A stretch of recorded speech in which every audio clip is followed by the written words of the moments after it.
Os fenômenos anímicos são aqueles que o encarnado exerce além dos limites do corpo físico.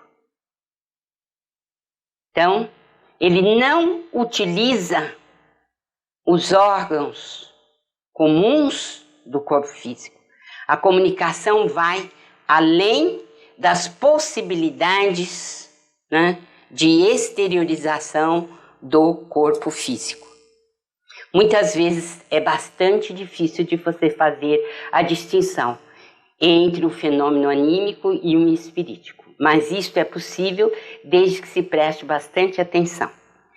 Entre os cientistas e estudiosos, nós temos Gelei, Gustave Gelei, a Alexandre Aksakov, né, a Ernesto Bozano, que se dedicaram ao estudo dos fenômenos anímicos.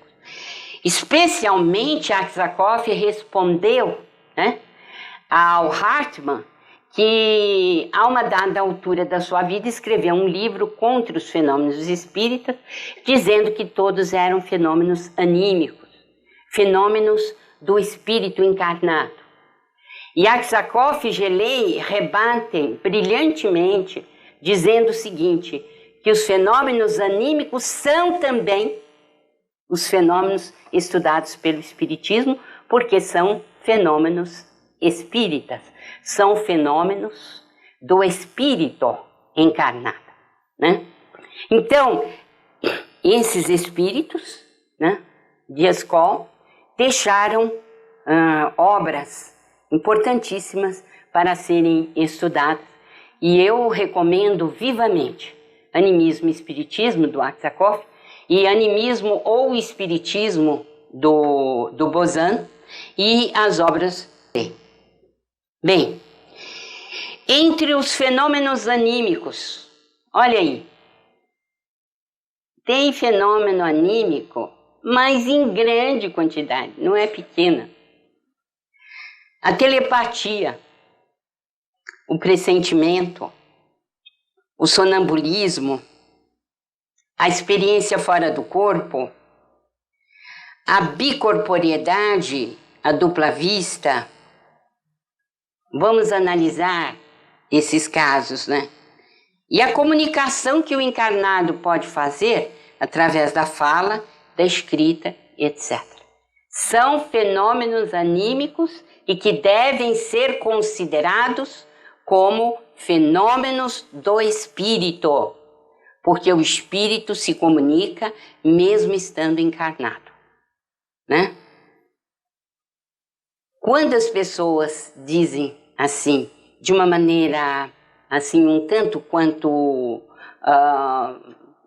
desrespeitosa a respeito dos fenômenos anímicos, eu lembro Santo Antônio de Pádua, por exemplo, né, que estava em Pádua, sua cidade natal, fazendo uma pregação, quando o seu espírito se deslocou para Lisboa, né, a 1.750 quilômetros de distância, para defender o seu pai, que ia ser enforcado, porque tinha sido considerado culpado da morte ou do homicídio de uma pessoa.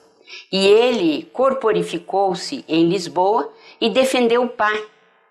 E de tal maneira, e com tanta prudência, com tanta veracidade, que o pai foi absolvido, né?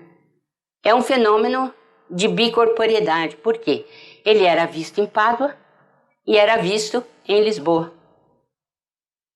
O que ele tinha em Pádua? O corpo físico. O que ele tinha em Lisboa? O corpo espiritual materializado. Para poder ser visto pela multidão, ele tinha que estar materializado. E depois dizem que não tem fenômeno anímico. Depois tem a coragem de dizer que não tem fenômeno anímico. É impressionante. Ele está sendo médium de quem? Nessa bicorporiedade, se não dele mesmo.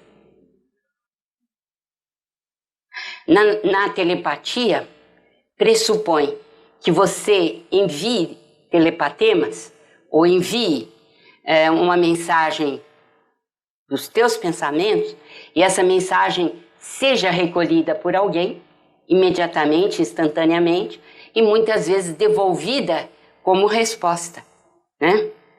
Um fenômeno que não é tão incomum assim e que foi muito bem estudado, né?